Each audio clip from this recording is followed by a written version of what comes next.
Oke, teman-teman, Assalamualaikum warahmatullahi wabarakatuh. Selamat siang semuanya, selamat datang, selamat berjumpa kembali di perkuliahan Fisika Dasar 2. Kita laksanakan secara daring, secara online, karena berdasar surat edaran dari kampus bahwa hari ini ada wisuda, sehingga dihimbau gitu ya, dihimbau untuk melaksanakan perkuliahan, untuk melakukan penyesuaian terhadap pelaksanaan perkuliahan. Isinya seperti itu, teman-teman. Jadi penyesuaian yang dimaksud itu entah itu perkuliahan pengganti, entah itu perkuliahan secara eh, online seperti itu. Nah, kita pilih yang opsi kedua. Jadi kita laksanakan secara online seperti itu. Insya Allah nanti hari Senin depan, kemudian Jumatnya lagi kita akan laksanakan secara eh, onsite ya, mudah-mudahan ya. Atau kita lihatlah nanti, yang jelas insya Allah hari Senin kita akan lakukan secara onsite seperti itu. Oke, ini eh, materi kita hari ini sudah muncul ya slide-nya. Masih kita membicarakan tentang gaya magnetik. Ini bagian keduanya. Setelah sebelumnya di bagian yang pertama, boleh sambil saya tulis ya. Di bagian yang pertama itu di part yang pertama itu kita menekankan ya sama-sama gaya magnetik, tapi kita menekankan interaksi muatan. Interaksi ya muatan listrik. Ya cukup sih sebenarnya kalau kita bicara muatan listrik, itu bicara muatan pasti itu konteksnya muatan listrik, itu maksud saya. Jadi interaksi muatan yang bergerak sebenarnya ya, Mas, bolehlah kita kurungin yang bergerak dengan medan magnet. Nah, ini yang kemarin. Jadi ada interaksi antara muatan listrik yang bergerak dengan medan magnetik. Tapi medan magnetik sekali lagi yang kita apa namanya yang kita tekankan di sini, medan magnetiknya itu adalah medan magnetik induksi gitu. Jadi medan magnetik yang apa namanya ditimbulkan oleh sesuatu yang apa namanya sesuatu yang bukan magnet gitu ya, tapi yang kemarin kita katakan sebagai jelmaan magnet. Nah, tapi kita mulai dengan apa ya istilahnya, dengan pengantar bahwa medan magnetnya tuh bisa bisa sembarang dulu lah istilahnya. Tapi nanti kita akan lihat bahwa si kawat berarus yang menurut kita itu sebenarnya dia berperilaku sebagai magnet, berarti dia mendebar medan magnet di sekitarnya. Kemudian nanti kalau kita dekatkan dia dengan kawat berarus lain, nah ini ya. Jadi ada kawat berarus yang kita pandang dia sebagai magnet, ada kawat berarus lain yang juga kita pandang sebagai magnet, mereka akan berinteraksi. Itu poinnya. Jadi kita melihat nanti dua kawat lurus berarus itu bakal berinteraksi sebagaimana magnet berinteraksi. Gitu. Jadi ada yang tarik menarik, ada tolak menolak seperti itu. Cuma sekilas atau di awal kita akan hantarkan dulu dengan sejumlah pertanyaan yang ya sebagian sudah disediakan jawabannya karena kita sudah bicarakan di pertemuan-pertemuan yang sebelumnya. Oke, ini kali ketiga ya teman-teman saya tanyakan ke teman-teman terkait dengan hasil penting. Kalau kemarin redaksinya kesimpulan penting, ya samalah ya. Apa hasil penting dari percobaan Oersted? Apa hasil penting dari percobaan Oersted? Bahwa secara simbol kita bisa mengatakan bahwa I menghasilkan B. Itu ya sudah kita bicarakan di pertemuan yang sebelumnya. Arus listrik bisa menebar atau mengimbas kehadiran medan magnet. Nah, sehingga sampai pada kesimpulan kalau di 01 kemarin ya kita memperoleh istilah metafor yang lumayan mengena. Jadi si arus listrik ini sebenarnya siluman katanya gitu. Jadi arus listrik si kawat berarus itu jelmaan dari magnet. Kenapa bisa dikatakan seperti itu? Karena dia bisa menghasilkan medan magnetik. Nah, sehingga poinnya itu adalah ini, dua hal ini ya, arus listrik menghasilkan medan magnet, arus listrik dapat berperilaku sebagaimana magnet, seperti itu. Atau kalau kemarin konteks kita karena wujud gitu ya, jadi kita bilangnya di sini kawat berarus ya, kawat berarus gitu ya. Kawat berarus menghasilkan medan magnet. Jadi benda gitu ya. Nah, seperti itu. Nah, kalau di kemarin kita teruskan logika berpikirnya bahwa karena arus itu adalah muatan yang bergerak gitu ya, karena ini adalah gerakan muatan.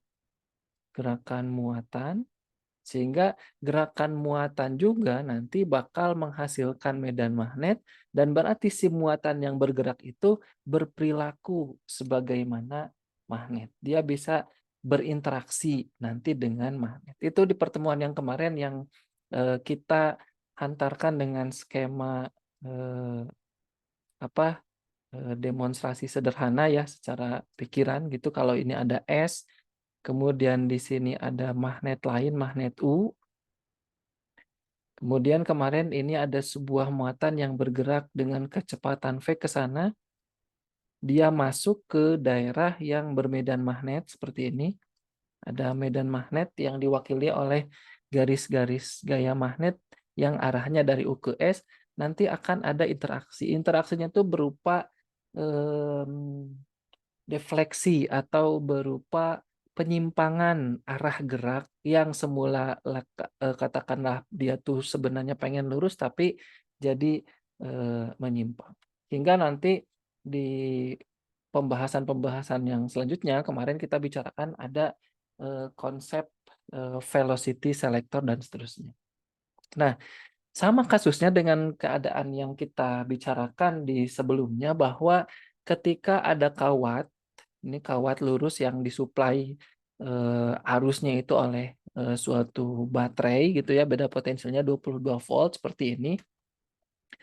Kemudian dilewatkan atau ya bukan dilewatkan ya, kita bikin kawat berarus seperti itu, kemudian di bawahnya tiba-tiba kita pasangi ini magnet gitu. Jadi dari bawah set diangkat magnetnya sehingga magnetnya itu jadi keadaannya seperti ini. Ada B yang arahnya dari N ke S, dari north ke south. Kemudian ternyata ada force atau si apa namanya si kawatnya itu yang semula lurus begitu saja tapi jadi eh, bergerak atau bukan bergerak, melengkung lah ya, melengkung ke bawah. Tapi bagian yang itunya saja, bagian yang dialiri, bagian yang berada di daerah bermedan magnet. Nah, ternyata kalau kawatnya itu, si arusnya itu kita balik gitu ya, si polaritasnya positifnya di sini, negatifnya di sini, maka arah arusnya jadi ke arah sini, nanti akan melengkung. Nah, seperti ini ya gambarannya. Ini si kawatnya itu tidak lagi lurus seperti ini, kalau ini melengkungnya ke arah bawah. Kalau digambarkan ini jadi melengkung ke arah atas. Skema sederhananya seperti ini. Jadi kalau kita dihadapkan pada pertanyaan apa yang terjadi ketika kawat berarus berada dalam daerah bermedan magnet, pasti akan ada interaksi gitu ya, ada gaya lah ini secara sederhana bisa kita katakan seperti itu. Ada gaya. Gayanya apa? Gaya magnetik yang sama kayak kemarin yang kita istilahkan sebagai gaya Lorentz.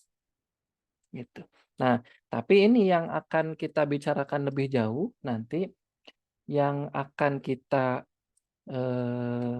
apa ya, teruskan logika berpikir kita kalau kita punya kawat berarus, kemudian kita sah mengatakan bahwa dia itu magnet, walaupun bolehlah dalam tanda petik gitu ya, karena yang kita lihat itu kawat berarus, kemudian di sekitar atau di dekat si kawat berarus juga kita simpan atau kita dekatkan juga kawat berarus yang sebenarnya dengan mata batin kita melihat itu tuh bukan kawat berarus tapi itu adalah magnet, maka apa yang terjadi ketika dua kawat berarus ini saling mendekat atau keduanya didekatkan, istilahnya seperti itu.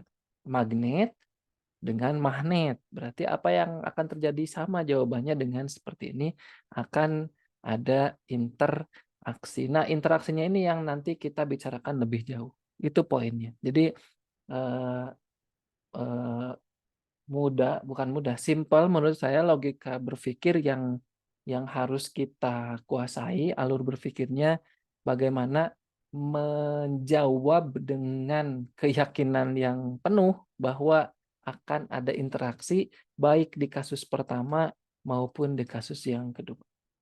Oke, itu poinnya. Nah, kita detailkan apa yang tadi kita eh, bicarakan sekilas gitu ya. Karena ya ini logika kita atau pintu masuk kita dari kenyataan atau dari definisi yang kita pahami bahwa arus listrik itu adalah gerakan muatan gitu ya, gerakan muatan. Nah, arus listrik itu gerakan muatan sehingga kawat berarus itu juga berinteraksi dengan medan magnet sebagaimana kemarin si muatan itu berinteraksi dengan medan magnet. Nah, karena kita sudah bicarakan ini di pertemuan sebelumnya, maka mudah saja untuk membangun logika yang poin pertama. Nah, karena dia berinteraksi dengan medan magnet, maka si kawat tadi juga akan mengalami gaya magnet. Gitu. Nah, gaya magnetnya tuh yang kemarin kita istilahkan dengan gaya Lorentz atau Lorentz force, gitu ya. Lorentz force.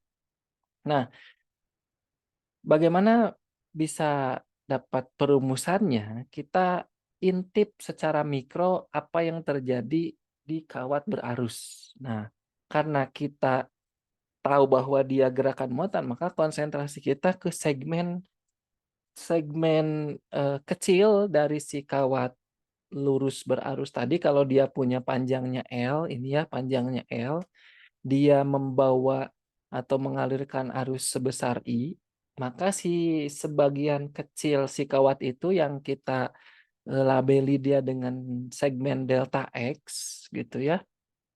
Kita intip sebongkah kecil dari si kawat lurus berarus itu ada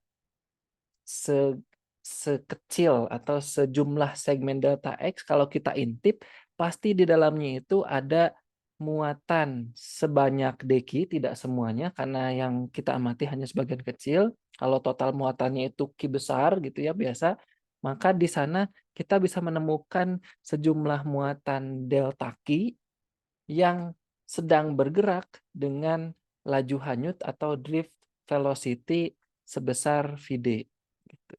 Jadi kalau kita intip, oh ada muatan, sejumlah muatan yang sedang ngabring, apa ya ngabring, yang sedang bergerak dengan laju hanyut Vd. Nah itu dari definisi arus kan kita bisa bisa bisa memahami seperti itu.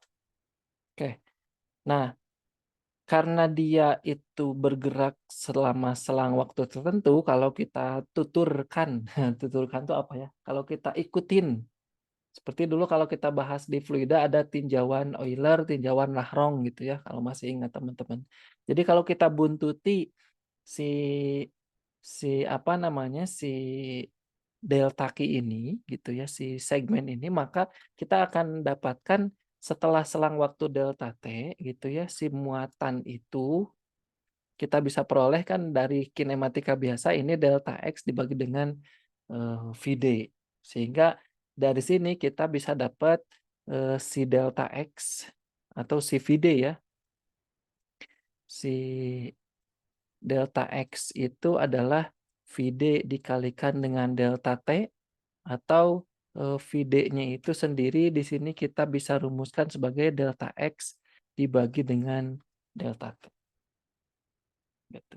Nah, dari perumusan sebelumnya tentang gaya Lorentz, FL itu adalah Q V B sin alfa di pertemuan yang kemarin gitu ya.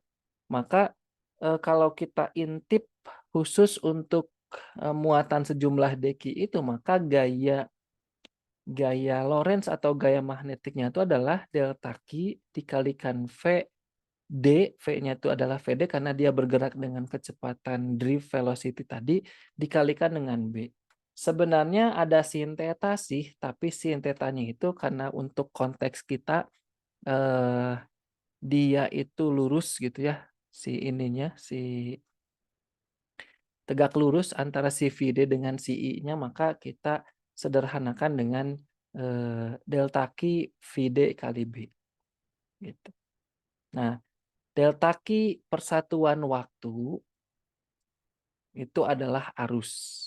Kalau kita nyatakan gitu ya delta Q persatuan waktu, atau ginilah, yang ini perumusan yang ini mudahnya berbicara seperti ini.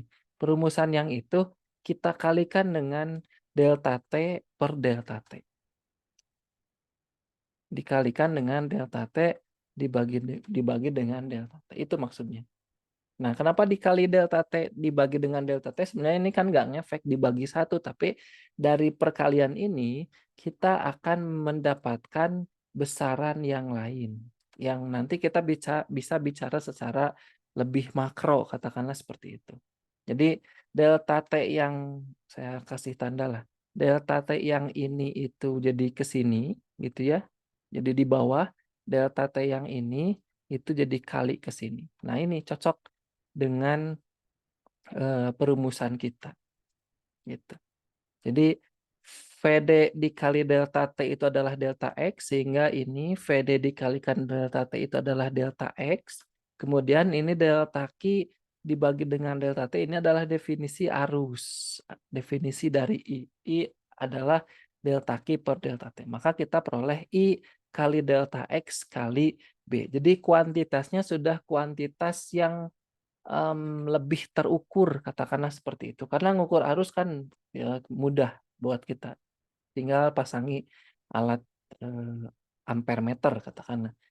Ngukur delta X juga simple, tinggal diukur ya sejumlah apa yang mau kita tinjau. Tapi ini akan kita perluas karena delta X itu adalah segmen kecil ini.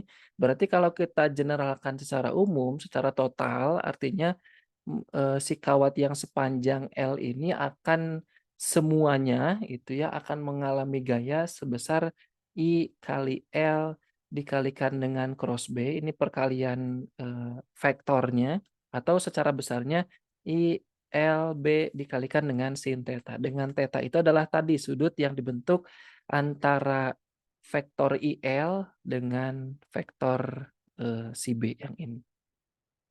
Gitu. Jadi ini kita pandang satu paket lah ya, karena I itu skalar. Jadi kita lihat ini sebenarnya perkalian dari L cross B, dari si panjang si ini nih segmen total si kawat. Jadi dari I delta XB kita bisa generalize jadi seperti ini. I LB dikalikan dengan sin theta untuk kasus yang tadi membentuk sudut antara si IL dengan si B. Gitu. Oke, ini perumusan yang kita dapat. Jadi kalau kemarin kita dapatnya itu adalah ini, itu ya. Nah sekarang kita peroleh F yang lain, kalau saya tulis ulang di sini adalah ILB dikalikan dengan sin theta. Kemarin sin alfa, sekarang sin theta nggak masalah ya, biar notasinya tidak tertukar. Tapi catatannya hati-hati si theta ini, gitu ya, theta ini adalah sudut yang dibentuk antara vektor IL dengan si vektor B. Oke, itu poinnya. Oke, mudah-mudahan ketangkep ya kalau saya ringkas lagi sekali lagi dengan kalimat yang lebih singkat dan mudah-mudahan padat dan jelas. Dari dari pemahaman kita bahwa muatan yang bergerak itu bisa mengalami gaya magnet, kemudian kalau kita lihat kawat berarus secara mikro, kawat berarus itu adalah sejumlah muatan yang sedang bergerak. Kalau kita intip sebesar sejumlah segmen delta X, maka di sana bisa kita temukan ada sejumlah muatan delta Q yang sedang bergerak juga. Nah, berarti ada muatan yang bergerak, tapi sekarang si muatannya tuh eh, terbungkus istilahnya dalam si kawat. Tapi kan tetap sejatinya si muatannya sedang bergerak dengan kecepatan tertentu. Karena di kawat maka kecepatannya sebesar Vd. Maka perumusannya jadilah perumusan gaya Lorentz secara makro, artinya ada kuantitas terukur I, kuantitas terukur L, B dikalikan dengan sudut sin theta. Itu gagasan besarnya. Nah, arahnya seperti apa? Arahnya kembali kita harus menggunakan kaidah tangan kanan. Nah, dengan skema yang mirip dengan yang sebelumnya. Jadi kalau kita tuliskan ya, 4 jarinya itu adalah arah vektor IL. Jadi arah I boleh lah ya. Ini diwakili oleh arah I karena arah si L-nya itu ngikut atau sama dengan arah I yang kita pilih. I-nya 4 jari, kemudian tapi kan sebenarnya ya I itu skalar gitu ya, tidak ada arahnya.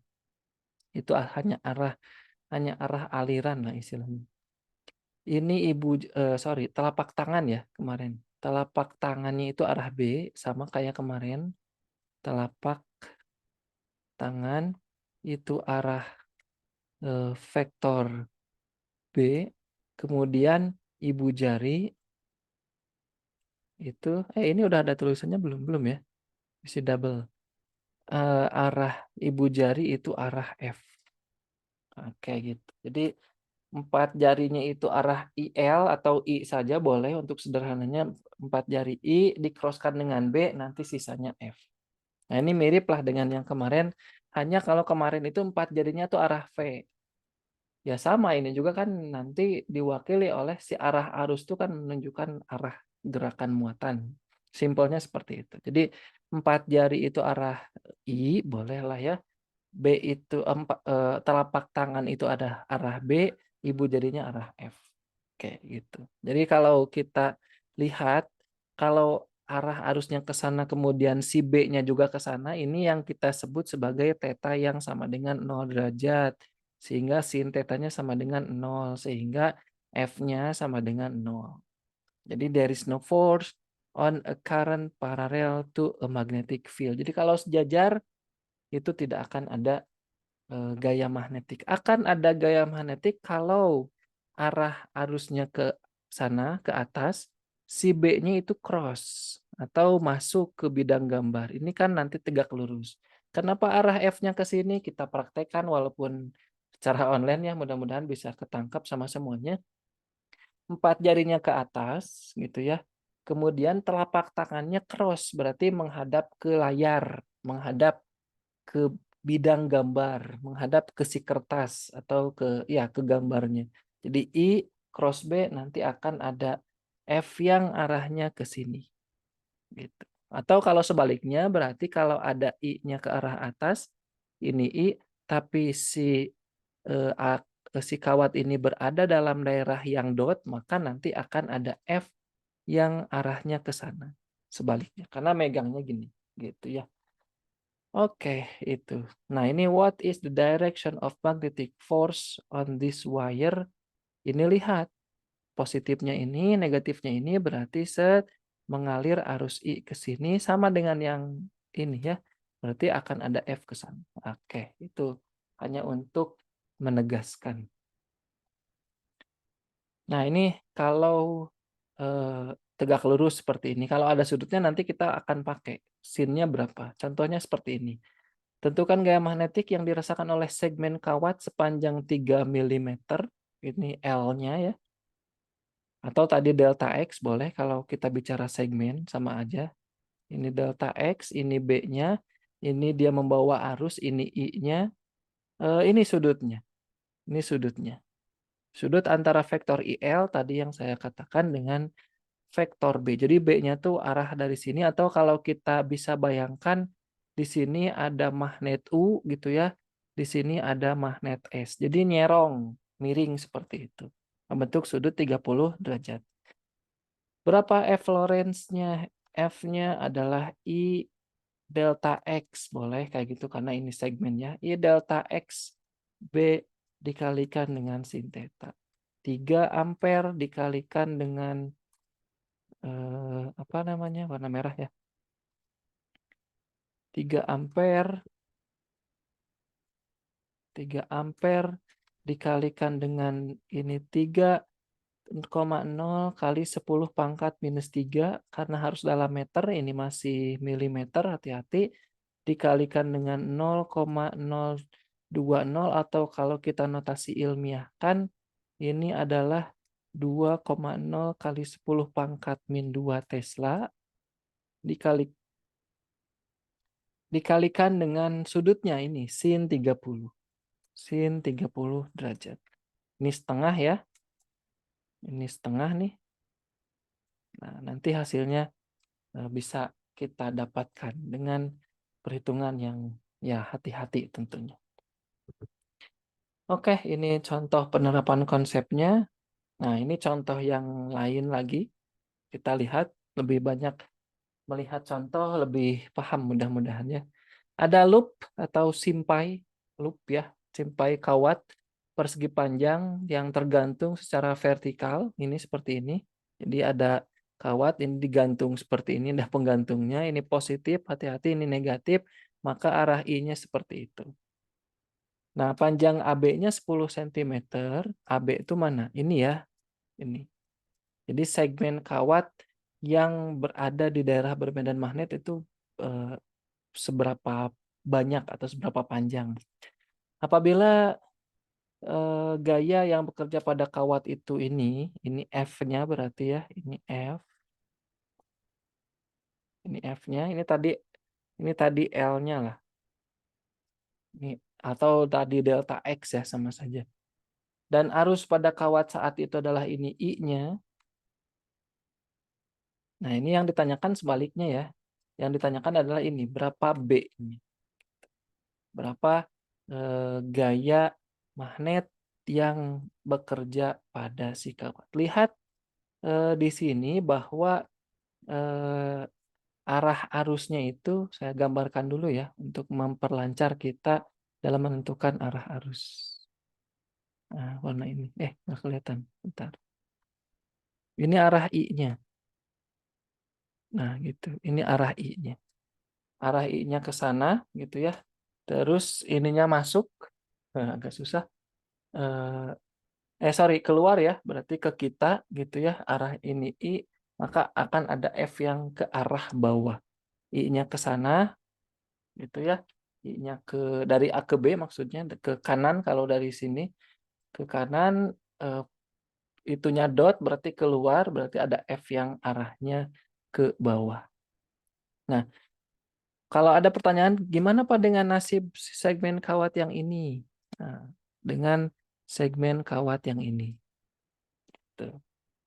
Nah, ini ada gaya magnet ya yang kalau kita ini apa namanya kita terapkan kaidah tangan kanan berarti kan bakal ada gaya magnet ke arah sana.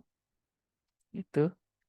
Ini juga akan ada gaya magnet yang ke arah sana sama gitu. Cuman tidak kita perhatikan si yang ini karena ini juga kan datanya juga tidak diketahui gitu. Jadi katakanlah kontribusinya terlalu kecil sehingga kita akan fokus ke sini. Karena kenapa? Karena bagian yang itu, si kawat yang panjangnya segmen AB itu akan terjadi ya defleksi atau pelengkungan seperti itu. Jadi akan akan agak apa ya istilahnya, melengkung lah istilahnya si ininya, si bentuk kawatnya karena ketarik oleh suatu gaya F yang arahnya ke bawah seperti itu. Jadi fokus kita ke bagian yang AB. Nah, ini karena kita punya perumusan I dikali L dikali B dikali dengan sin theta, tapi untuk kasus kita ininya sama dengan 1, maka kita punya ILB saja, si F, atau kalau ingin ditanyakan B-nya berarti ini F dibagi dengan IL. Nah, seperti ini perumusannya. Nanti seperti biasa kita akan dapatkan nilainya dengan memasukkan data-data yang sudah tersedia di soal. Oke, mudah-mudahan jadi makin familiar dan makin paham ya.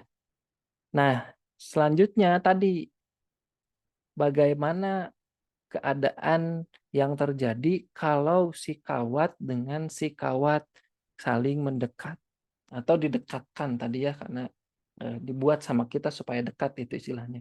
Nah, bahkan interaksi ternyata. Jadi bukan hanya kawat berarus yang berada dalam si magnet seperti tadi, saya back lagi ke atas ya, dipasangi di dekat si magnet seperti ini dia akan terjadi perubahan ya defleksi tadi. Ternyata kawat dengan kawat pun yang dialiri arus ya ternyata bisa bisa berinteraksi. Jadi kalau ini kasus ketika belum dialiri arus gitu ya, masih seperti ini biasa aja, kawat dengan kawat tidak saling tarik menarik atau tolak menolak, tapi ketika ada current yang large current, jadi dialiri arus yang sangat besar disuplai oleh baterai, ternyata lihat di sini. Si kawatnya itu kalau saya gambarkan secara ini ya, secara lebih skematik. Jadi kalau yang ini itu kayak gini, itu ya, ya lurus ya, harus lurus mungkin. Ya anggaplah ini nah gitulah. Nah ini pun jadi seperti itu sama, tapi lihat ininya, apa namanya, si keadaannya, dia tuh jadi seperti ini.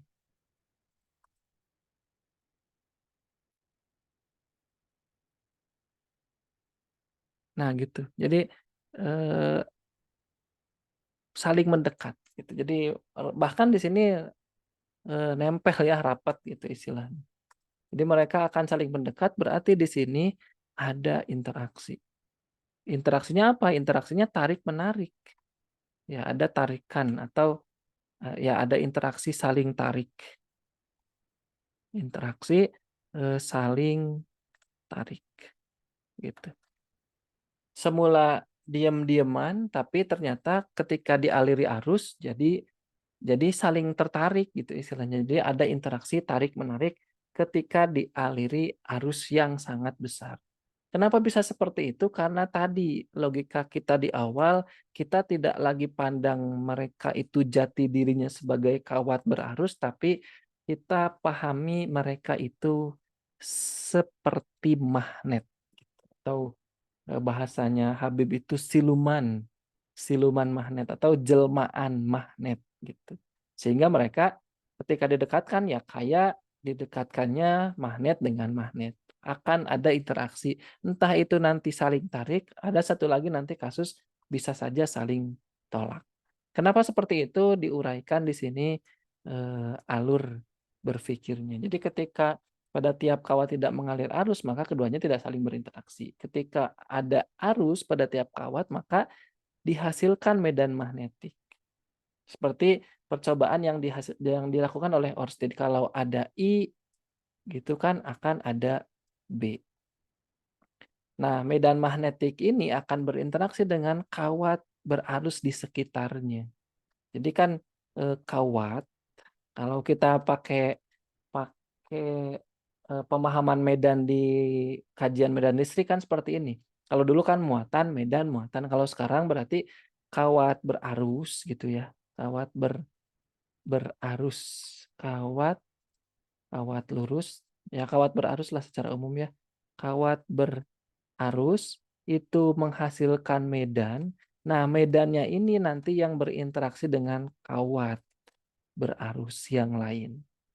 Nah, si kawat berarus nanti dengan dengan cara serupa dia juga menghasilkan medan juga gitu ya.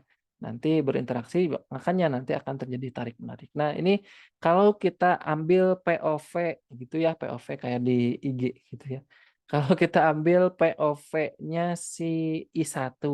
Nah, gitu maksudnya. Si I1 itu menghasilkan medan magnet B1.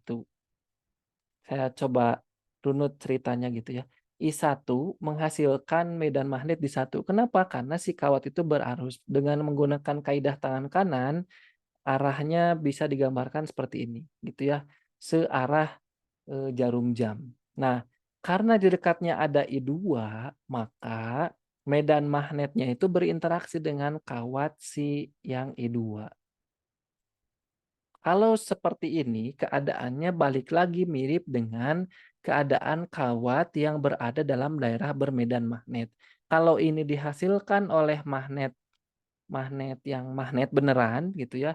Kalau ini medan magnetnya ditebar oleh si kawat berarus I1. Jadi, kenapa bisa ada gaya magnet di kawat I2? Karena kawat I2 ini berinteraksi dengan medan yang ditebar oleh kawat I1.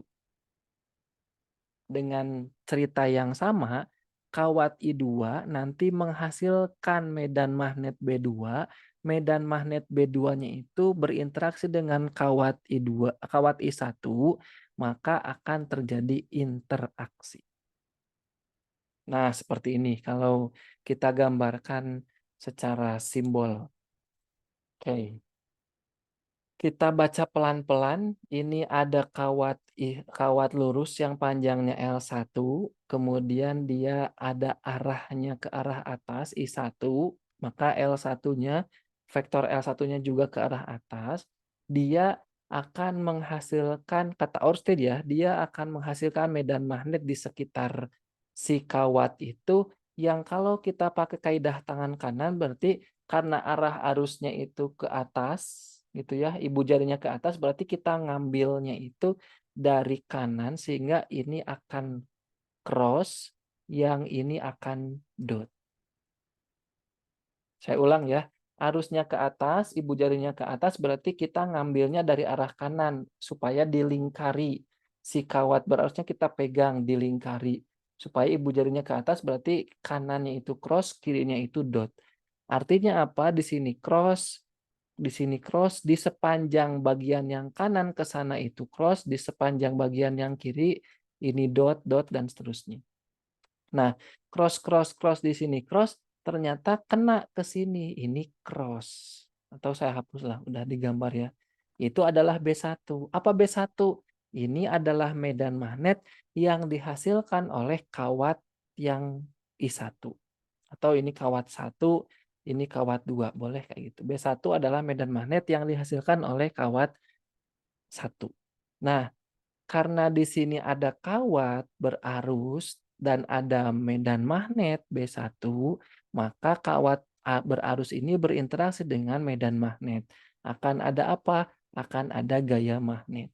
Arahnya gaya magnet ke arah kanan dengan kaidah tangan kanan. I-nya itu ke bawah, B-nya itu masuk, berarti F-nya ke arah sana. Ini F1 on 2 apa ini? Ini adalah gaya yang dialami kawat 2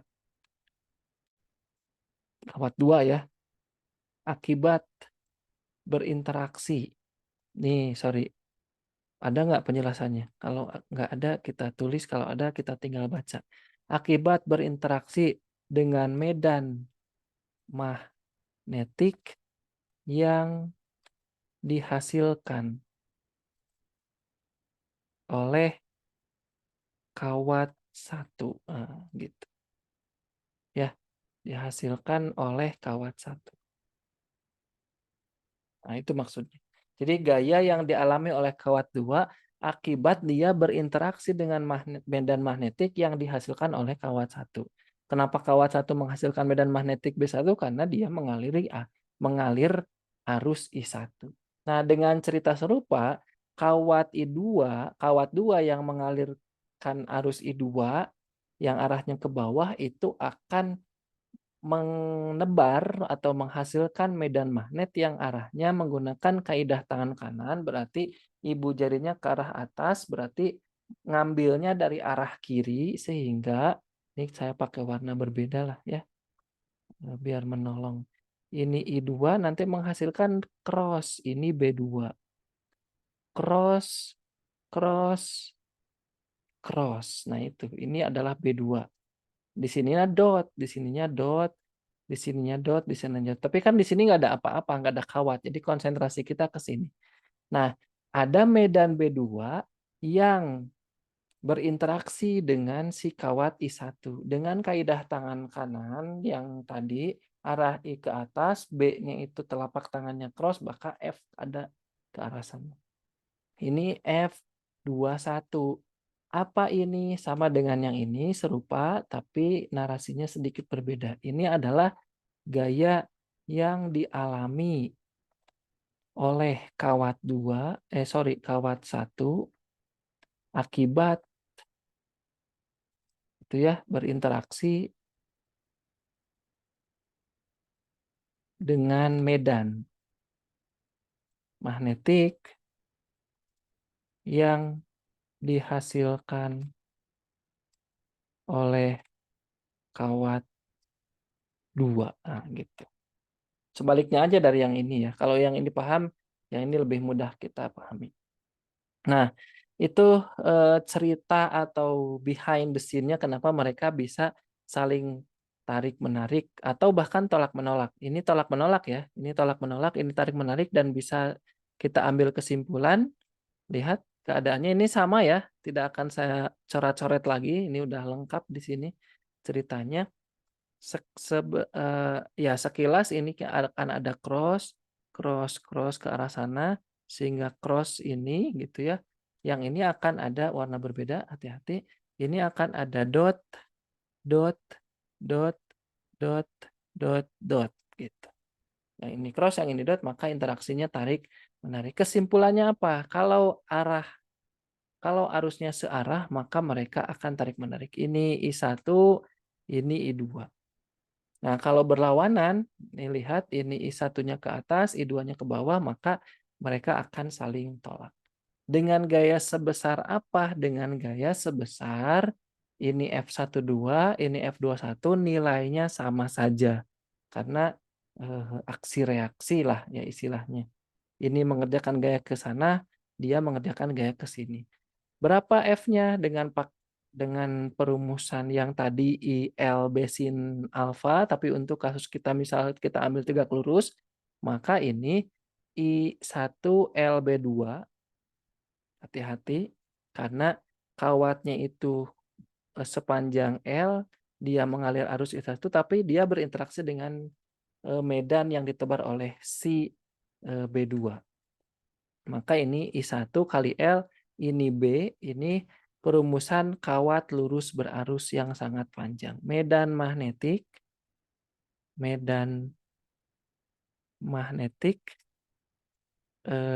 oleh oleh kawat lurus berarus sangat panjang. Gitu. Mu0 I per 2 PR seperti itu, atau mu0 per 2 PR I1 I2 L. Maka nanti kita akan peroleh justru gaya persatuan panjang. Karena untuk konteks kita si kawatnya panjangnya tak hingga, istilahnya seperti itu. Dengan cara serupa ini gaya pada kawat 2 sama F21 I2 LB1 I2 L mu0 2 PR I1 I2, ini R ya. R itu adalah jarak antara masing-masing kawat, atau kalau konteks kita dulu jarak dari si kawat dengan si medan, istilahnya seperti itu. Dengan si sumber penghasil medan. Lihat perumusannya teman-teman, mu0 2/2πr I1 I2 kali L sama. Nah, makanya kita akan dapatkan F kecil atau gaya persatuan panjang mu0/2πr I1 kali I2. Nah, ini sama besar gayanya dan saling berlawanan untuk konteks kita di sini. Jadi kalau yang ini ke kiri, yang ini ke kanan, kalau yang ini ke kanan, yang ini ke kiri. Gitu, sebaliknya. Karena ya tarik menarik atau tolak menolak akan menghasilkan gaya yang sama besar tapi arahnya berlawanan. Nah, contohnya langsung langsung 3 ya. Nggak apa-apa. Kalau kita punya 3 kawat ya sama aja, tapi nanti mungkin POV-nya tadi kayak yang di atas. Siapa yang mengalami atau menderita gaya magnetik akibat medan yang lain. Kita baca dulu soalnya. 3 kawat yang sangat panjang diletakkan seperti pada gambar. Tentukan besar gaya magnetik persatuan panjang, ini F kecil ya. Ini F kecil alias F dibagi dengan L tadi pada kawat yang terletak di tengah. Nah, ini maksud saya. Jadi yang ditanyakan adalah F2 mungkin ya. Atau ya F sajalah. Atau nggak apa-apa F2 ya. Gitu. Nah, dia hati-hati. Dia berinteraksi dengan kawat I1, ini kawat 1 boleh, ini kawat 2, ini kawat 3. Dia berinteraksi dengan 1, dia berinteraksi dengan 3, maka akan ada 2 gaya yang dialami oleh si kawat 2. Entah itu ketarik nanti oleh 1, entah itu ketarik oleh 2. Atau mungkin balance, kita nggak tahu. Yang jelas yang ditanyakan F-nya itu berapa. Kenapa ada F? Karena dia berinteraksi. Dengan apa? Dengan medan yang ditebar oleh I1, kawat 1, dengan medan yang ditebar oleh kawat 3. Itu poin. Kenapa di kawat 2 itu ada interaksi. Nah, berarti F2 gitu ya. F2 adalah F21 ditambah dengan ini ya, F23. Gaya yang dialami oleh kawat 2 akibat berinteraksi dengan medan yang dihasilkan oleh kawat 1, ini mirip dengan ini tadi kata-katanya ya. Gaya yang dialami oleh kawat 2 akibat berinteraksi dengan kawat 1, F23 adalah gaya yang dialami, gaya persatuan panjang ya, gaya yang dialami oleh kawat 2 akibat berinteraksi dengan medan yang dihasilkan oleh kawat 3. Oke, gitu cara bacanya. Nah, kita lihat apakah, tapi kan ini vektor, sorry. Kita tuliskan dulu notasi vektornya. Tapi kan ini vektor. Kalau vektor nanti kita analisis arahnya akan seperti apa. Kalau di 2 itu nanti searah ke sana, berarti kedorong sama 1, ketarik sama 3, berarti bakal terjadi melengkung ke arah 3. Atau nanti kita lihat keadaannya seperti apa. Nah, kita gambarkan dulu pelan-pelan skemanya. Ada ada I ke arah atas, berarti ini juga ke atas, berarti nanti interaksinya, kita pakai logika yang ini, interaksinya akan tarik-menarik, berarti F21-nya ke arah sana. Kita tidak bicarakan yang ini ya, kita tidak bicarakan di sini ada F12, tidak kita bicarakan, ini nanti saja, gitu ya. Kenapa? Karena konsentrasi kita di kawat yang 2. Ada F21 ke arah sana, ini tarik-menarik juga nih, karena sama dengan ini, ke atas dua-duanya. Atau searah lah. Ini kesimpulan kita yang kemarin. Yang tadi. Kalau searah itu tarik-menarik. Jadi ini pun akan tarik-menarik. Ini narik ini ke sana, ini juga narik ini ke sana. Ini F23, gitu maksudnya. Yang ininya gaya ke arah sana F32, ini kita tidak bicarakan. Nah, oke, gitu ya. Karena ya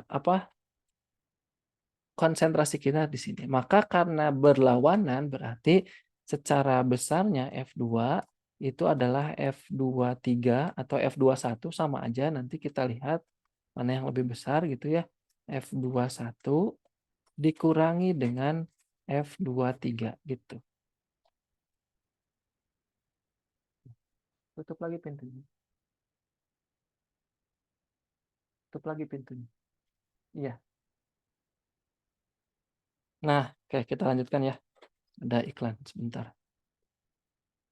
Nah, ini F21 dikurangi F23 atau dibalik terserah. Nanti kita lihat nanti tandanya tuh hanya menunjukkan arahnya saja. Oh, itu arahnya kemana? Bisa seperti itu.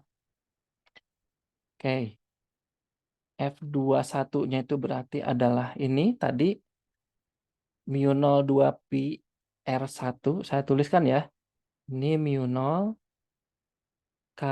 per 2 pi R dari 2 ke 1 dikalikan I2 dikalikan dengan I1 dikurangi mu0 per 2 pi ini R2 ketiga. Ini R23, ini R21. Nah, kayak gitu ya. Ini I2, I3. Atau kalau kita kelompokkan mu0 per 2 pi itu ini adalah I2 I1 per R21 dikurangi I2 I3 per R23 gitu. Jadi tinggal gunakan perumusan yang ini terus kita substitusikan nilai ininya. Nilai masing-masing. Ini 4pi kali 10 pangkat minus 7 dibagi dengan 2pi. Ini I2, ini ya 3 ampere. Jadi 3 dikalikan I1 dikalikan dengan 2 dibagi R21 itu adalah 4 kali 10 pangkat minus 2 dikurangi ini 3 dikali dengan 4 dibagi dengan 6 kali 10 pangkat min 2. Gitu. Sama dengan, oke, lagi rajin, kita lanjutkan saja. Tidak bintang dulu ya. Sekarang ini coret-coret, ini coret-coret, sisa 2. Itu ya. 2, pelan-pelan saja. Di sini berarti 2 kali 10 pangkat minus 7 per 10 pangkat minus 2. Karena ini kita kelompokkan keluar. Gitu ya. Ini 6 per 4, ini 12 per 6. Gitu ya. Ini dicoret sama ini 10 pangkat min 7, 10 pangkat min 2, sisa minus 5. Ini jadi 2 kali 10 pangkat minus 5. Ini samakan penyebut sama teman-teman. Atau kalau nggak samakan penyebut, ini kan 6 bagi 4 itu 1,5 ya. Dikurangi 12 bagi 6 itu 2. Jadi 1,5 dikurangi 2 itu setengah. Setengah ini 2, ini minus 1 kali 10 pangkat minus 5 Newton. Kemana ini? Sorry, jangan itu. Bukan ini ya. Bukan kemana ini. Apa ini maksudnya, si negatif ini? Nah, maksud si negatif ini, lihat, ini kan negatif gitu ya. Berarti ke arah mana? Ke arah yang negatif. Tadi negatifnya adalah ini. Si F23 yang kita negatifkan. Oke, berarti ke arah kanan gayanya. Walaupun jaraknya jauh, lihat mungkin karena kontribusi dari arusnya sangat besar. 4 ampere, kalau ini kan cuma 2 ampere. Seperti itu. Jadi endingnya ini nanti akan agak melengkung ke arah sana. Gitu. Walaupun ada tarikan sebesar F21 ke sini, tapi kalah sama F23. Karena ada tanda negatifnya kan yang kita ambil ginilah biar enak. Ini negatif, ini positif. Nah, gitu. Tanda atau kesepakatan yang kita buat di awal itu seperti itu tadi. Oke, ini perumusannya, penerapan contohnya dari konsep yang kita pahami di atas. Nah, terakhir, kalau kita punya loop kawat yang bukan kawat lurus yang tadi, kalau kawat lurus tadi hanya bisa belok, entah menyimpang kanan, kiri, atas, bawah, atau seperti apa.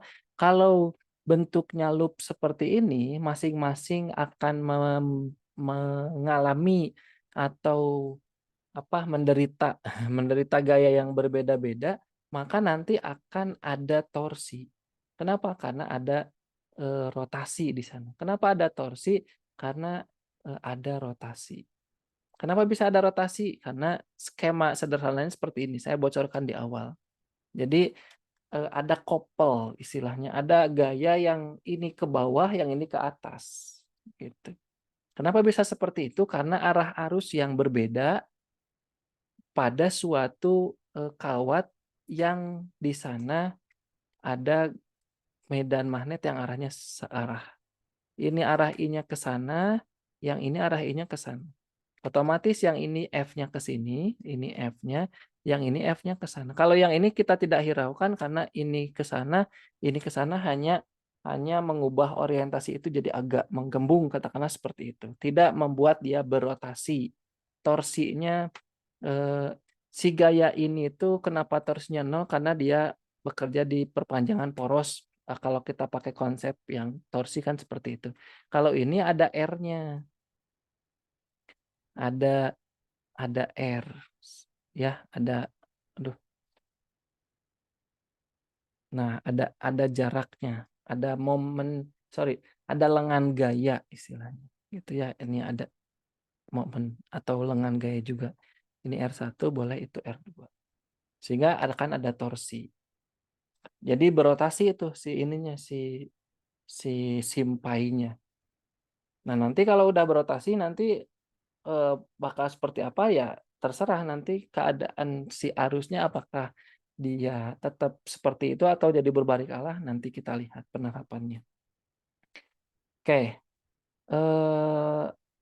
cara memahaminya seperti itu. Jadi akan ada torsi karena si loopnya itu, si simpainya itu berotasi. Kenapa dia bisa berotasi? Karena ada gaya sama besar dan saling berlawanan pada tiap segmen kawat, yaitu yang atas, kiri, dan bawah yang kanan. Depan belakang juga sama sih, berlawanan, tapi tidak menyebabkan rotasi. Nah, yang menyebabkan rotasi adalah gaya yang atas dan bawah. Sebesar apa gayanya? Sebesar I dikali A dikali B dikali sin theta sih, tapi untuk kondisi yang awal gitu ya istilahnya, sinnya kita anggap 0. Sinnya kita anggap 1 karena sudutnya 90 derajat tadi. Nah, torsinya apa? Torsinya adalah 2 dikali F dikali R. Nih, 2 ya si F-nya, atau 2 kali I kali A kali B, ini R-nya. Nah, hati-hati. Itu R-nya. Ini nih, udah dituliskan di sini. B/2 dikalikan dengan sin theta. Lengan gaya kalau dulu kita bicarakannya. Ini B, panjangnya ini B, di sini ya, saya hapus nih biar kelihatan. Nah, ini panjangnya B, berarti jarak dari si ujung ini ke tengah-tengah itu adalah B/2. Nah, ada sudut yang dibentuk sebesar ini gitu ya. Maka di sana lengannya itu adalah B/2 dikalikan dengan sin theta. Nah, sama untuk kasus yang ini pun sama. Makanya jadi 2 kali. 2 IAB, ini 2 kali F, dikalikan dengan ini R. Atau IA ini dikeluarkan ya. Ini coret sama ini, A-nya sama B-nya disepaketkan jadi 2 IA, B dikalikan dengan B besar, dikalikan dengan sin theta. Apa itu A kali B? A kali B itu tidak lain adalah luas. Si loop kawat tadi ini adalah luas. Luas yang ini panjangnya A, lebarnya B. A kali B adalah luas. Sehingga torsinya itu adalah kalau ada jumlah lilitan N ya, berarti N dikalikan A, dikalikan B, dikalikan I, dikalikan dengan sin theta. N AB sin theta. Nabi sin theta boleh ya. N dikali A, dikali B, dikali I, dikalikan dengan sin theta. N-nya jumlah lilitan, A-nya luas si loop-nya, B-nya medan magnetiknya berapa besar, I-nya arus yang mengalir di sana, sin theta itu adalah sudut. Nah, kalau ini berarti kalau sudutnya sekian, nanti torsinya sekian, berarti bakal berbeda-beda nilai torsinya. Jadi torsi sesaat mungkin ya nanti di ininya disebutnya tuh. Nah, aplikasinya di motor listrik. Nanti kita perdalam di pembicaraan setelah ini. Tapi yang jelas ini tuh cikal bakal istilahnya. Cikal bakal lahirnya teknologi motor listrik. Kenapa bisa seperti itu? Karena tinggal kita buat saja skema seperti ini, kemudian ada magnet yang berlawanan seperti ini sehingga dia bisa menghasilkan arah B-nya ke arah dari N ke S. Ini kawat yang tadi tinggal kita aliri arus si kawatnya, kemudian dia akan rotasi. Kenapa? Kenapa yang ini mungkin inisial posisinya sedang kayak gini dulu lah, lurus dulu gitu ya. Itu biar kebayang. Nah, yang ini akan ada gaya F ke bawah, yang ini ada gaya F ke belok ya, maaf. Yang ini ada gaya F ke atas. Nah, gitu. Jadi muter. Gitu. Set muter.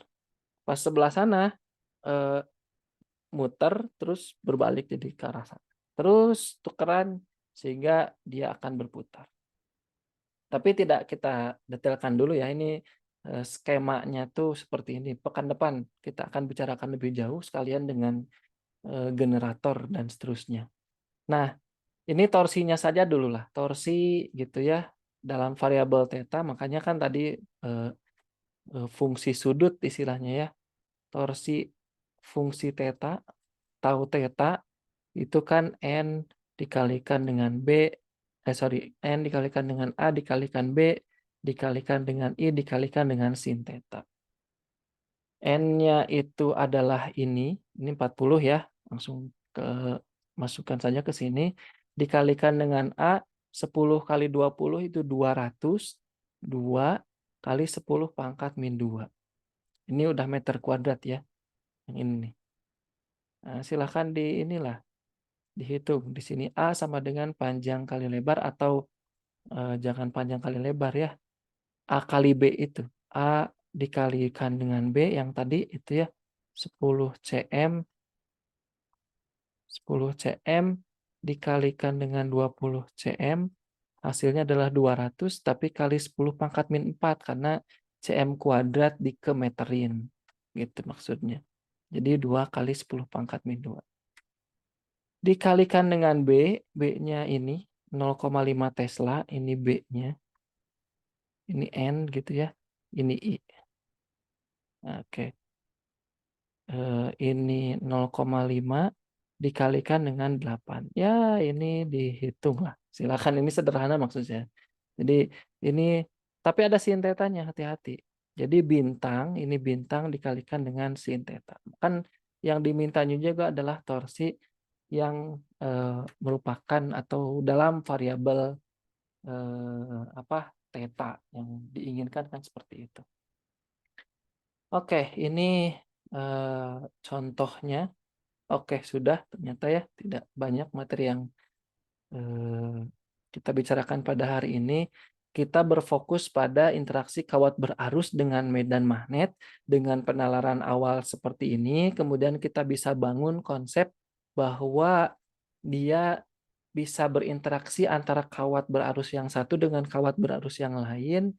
Kemudian kita bisa buat skema bahwa ada kawat berarus yang kita lingkarkan seperti itu, kemudian nanti di sana akan ada rotasi, akan ada torsi, nanti kita dari rotasi itu kita manfaatkan puncaknya nanti ke gagasan tentang motor listrik, seperti itu. Oke, itu materi hari ini, teman-teman. Gimana nih caranya? Coba kita stop share.